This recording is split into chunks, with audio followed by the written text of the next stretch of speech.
October is Breast Cancer Awareness Month. Black women are disproportionately affected by more aggressive forms of breast cancer and are more likely to die from it.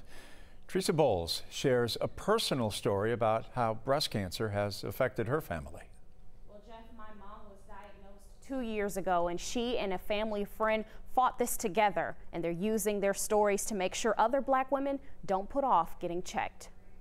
Black women always putting others before ourselves. Sometimes we get so caught up too as mothers and caregivers that we forget to take care of ourselves, and we're first. Much like everyone else in 2020, Karita Robinson says she was putting off annual checkups. It was even more difficult to get one during the pandemic. After a routine check, eventually she was diagnosed with breast cancer. After 8 rounds of chemo and a double mastectomy, 6 months later, she felt a lump. I got it checked out, and it turns out that it was not a seroma.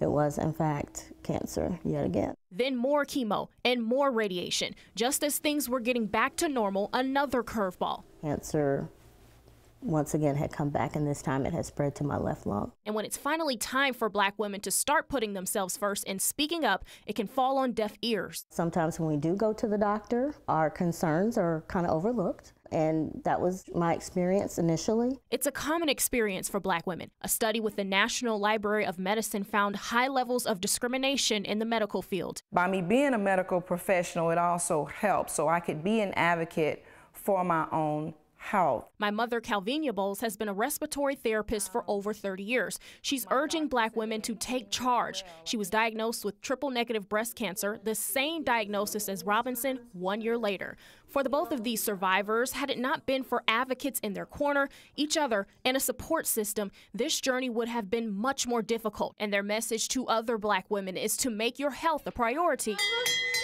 as it likely saved their lives. Black women in particular need to take that initiative to go out and find the resources to get a mammogram. Don't put that off ever.